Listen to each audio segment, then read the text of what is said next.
LM Mohan Reddy గారు, వీరితో పాటు టీడీపీ రాష్ట్ర ప్రధాన కార్యదర్శి, టీడీపీ రాష్ట్ర అధికార ప్రతినిధి రాఘవేంద్ర గారు, అలాగే బీజేపీ అధికార ప్రతినిధి పెద్దిరెడ్డి రవికిరణ్ గారు. సో వీళ్ళంతా కూడా మనతోటి ఆ డిబేట్లో సిద్ధంగా ఉన్నారు. వారితో మాట్లాడదాం. రవికిరణ్ గారు, గుడ్ మార్నింగ్ సార్. సో ఓవరాల్గా మనం చూసాం జగన్మోహన్ రెడ్డి ఇటీవల తెనాలికి వెళ్ళినటువంటి నేపథ్యంలో అక్కడ కొంతమంది పరామర్శించిన సందర్భంలో ఆయన చేసినటువంటి వ్యాఖ్యలు, చంద్రబాబు నాయుడు మీద కూడా దాదాపు 14 పైగా కేసులు ఉన్నాయి, మరి ఆయన కూడా రోడ్డు మీద కొడతారా అని చెప్పేసి ఆయన చేసినటువంటి వ్యాఖ్యల నేపథ్యంలో ఇప్పటికే దీని మీద తెలుగుదేశం పార్టీ కౌంటర్లు ఇస్తూ ముందుకు పోతుంది. ఎస్పెషల్లీ ఆయన మీద 3,452 కోర్టు వాయిదాలకు ఆయన తిరిగారు, దాదాపు 6,904 కోట్ల రూపాయలు ఖర్చు పెట్టారు అని చెప్పేసి కూడా తీవ్ర స్థాయిలో ట్రోల్ చేస్తూ ఉన్నటువంటి పరిస్థితి. సో దీంతోపాటు కేంద్రంలో ఉన్నటువంటి మీ ప్రభుత్వం రైతులకు సంబంధించినటువంటి నిధులు ఇవ్వబోతోందని చెప్పి తెలుస్తోంది. సో కూటమి ఎప్పుడు రైతులకి డబ్బులు ఇస్తోంది అనేటటువంటి ఆశతో కూడా ప్రజలంతా కూడా, రైతులంతా కూడా ఎదురు చూస్తూ ఉన్నటువంటి సిచ్యువేషన్. సో ఓవరాల్గా దీని మీద చర్చించండి ప్లీజ్. రాజు గారు, ముందుగా మీకు తోటి ప్యానలిస్ట్కి, ప్రైమ్ లైన్ వీక్షకులందరికీ శుభోదయం అండి. అలాగే ముస్లిం సోదరిమణులు ఏదైతే భక్తి జరుపుకుంటున్నారో వాళ్ళందరికీ అభినందనలు, శుభాకాంక్షలు.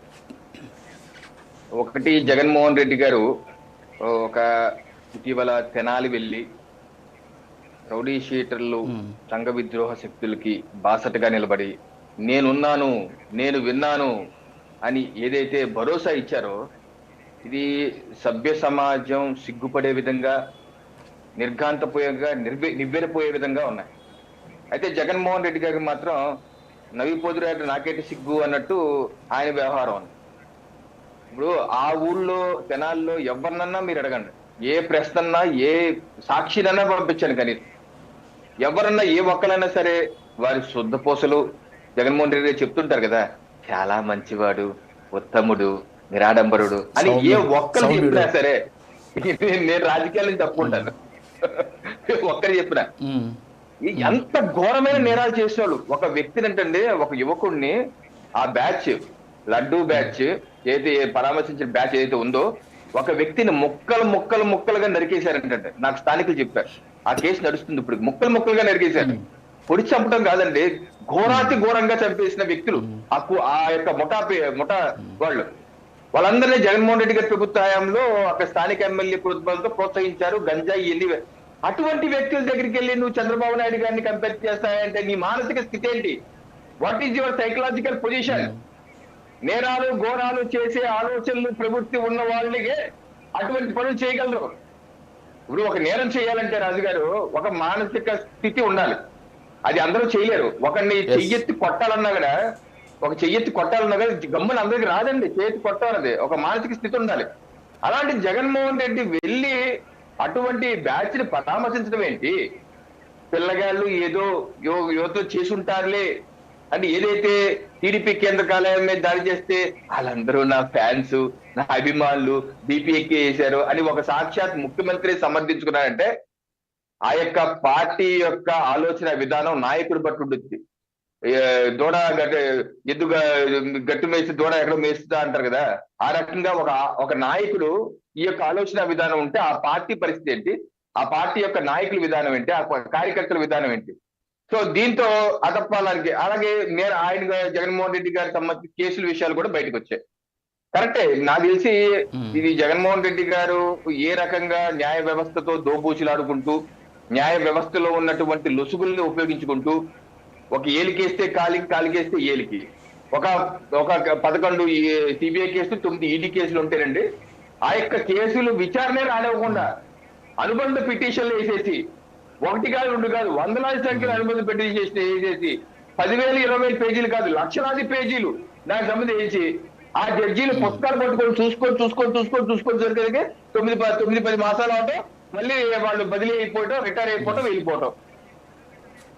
ఇదో క్లాసికల్ ఎగ్జిస్టెన్స్ ఛాలెంజ్. కిక్ సినిమాలో రవితేజ రంగా పట్టుకొని చూడండి, దాన్ని పట్టుకోండి అక్కడ చూసారా?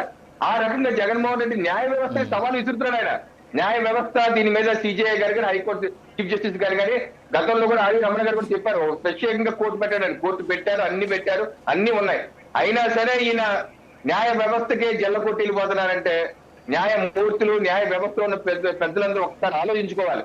ఎంతమంది ఎన్ని పిటిషన్లు వేసినా, హైకోర్టు కేసు, సుప్రీంకోర్టు కేసినా ఈ బిల్లు రద్దు చేయండి, ఈ విషయాన్ని వేగవంతం చేయండి అంటే సిజేఐలు ఎప్పటికప్పుడు మార్గదర్శకాలు అయినా సరే కలవట్లేదు. సో ఇదేంటో, ఇది Guinness book of world record సాధించుకుంటారో ఎండ్ ఆఫ్ ది డే నాకు అర్థం కావట్లేదు. అలాగే ఓకే. మరో విషయం మీరు ప్రస్తావించారు, ఇది అన్నదాత స్కీమ్. కల్తీ నెయ్యి గురించా ఇంకోటి దాన్ని అన్నదాత అన్నదాత సుఖీభావ కార్యక్రమం అన్నదాత సుఖీభావ కేంద్ర ప్రభుత్వం ఇప్పటి వరకు అండి పిఎం కిసాన్ పథకం ద్వారా దేశవ్యాప్తంగా ఉన్నటువంటి 12 కోట్ల సన్న చిన్నకారు రైతుల ఖాతాలో నేరుగా 4 లక్షల కోట్ల వరకు ఇప్పటి వరకు వివిధ విడతల్లో కలిపి 4 లక్షల కోట్ల వరకు అటు ఇటుగా కరెక్ట్ ఎగ్జాక్ట్ ఫిగర్ కాదు, అటు ఇటుగా వేయటం జరిగింది. నేరుగా వారి ఖాతాలు వేశారు. అలాగే మన ప్రభుత్వం ఇప్పుడు ఆంధ్రప్రదేశ్ ప్రభుత్వం కూడా గతంలో రైతు భరోసా అని చెప్పి జగన్మోహన్ రెడ్డి గారు 12,500 వేస్తా అన్నారు, అది వేసిందేమో 7,500. అదే ఆ రకంగా ఆయన ఎందుకంటే నేను ఆ మాట ఎందుకంటున్నానంటే వైసీపీ ప్లేనరీ పెట్టుకుంది ఎప్పుడు 2017 పెట్టారు. ఆ రోజు వాళ్ళు చెప్పినటువంటి హామీ ఏంటి, మేము రైతు భరోసా ఇస్తాం కేంద్రం అప్పటికి అమలు చేయలేదు, పిఎం కిసాన్ పథకం అమలు చేయలేదు, కేంద్రంతో మాకు సంబంధం లేదు, మేమే ఇస్తా ఉన్నారు. కేంద్రం తర్వాత 2019 అమలు చేశారు. అప్పుడు వీళ్ళు వచ్చి దాన్ని కలిపేసుకున్నారు. అందుకని అంటున్నాను అన్నమాట. ఈ రోజు మా ప్రభుత్వం 20,000 రైతు పిఎం కిసాన్ కలుపుకొని ఇస్తా అని చెప్పి అన్నాం. ఈ మాసంలో ఎందుకంటే కేంద్ర ప్రభుత్వం ఫిక్స్డ్ షెడ్యూల్స్ ఉన్నాయండి, జనవరి, జూన్, అక్టోబర్, జనవరి ఈ మాసాల్లో 2,000 చొప్పున 6,000 వేస్తారు. ఫిక్స్డ్ ఆ డేట్లు కొంచెం మారదు, ఒక 2 రోజులు అట్టవచ్చు, 2 రోజులు ఇట్టవచ్చు. సో కంపల్సరీగా ఆ మాసాల్లో కరోనా సమయంలో అయితే 2 విడతలు కలిపేసి ఒకేసారి ఇచ్చిన సందర్భాలు ఉన్నాయి. సో ఈ రోజు మా రాష్ట్ర ప్రభుత్వం మా ఎన్డీఏ ముఖ్యమంత్రి చంద్రబాబు నాయుడు గారు స్పష్టంగా చెప్తుంది ఏంటంటే కేంద్ర ప్రభుత్వం ఈ మాసంలో 2,000 ఇస్తున్నారు కాబట్టి మేము అన్నదాత సుఖీభావ పథకం కింద ఈ రాష్ట్రంలో 5,000 రూపాయలు జోడించిస్తాము. అలాగే అక్టోబర్ లో మరో విడతలో ప్రధానమంత్రి నరేంద్ర మోడీకి 2,000 ఇస్తారు, దానికి మీరు ఇంకో 5,000 జోడిస్తాము. అలాగే జనవరి 2026లో 2,000 ఇవ్వబోతున్నారు, దానికి 4,000 జోడిస్తాం.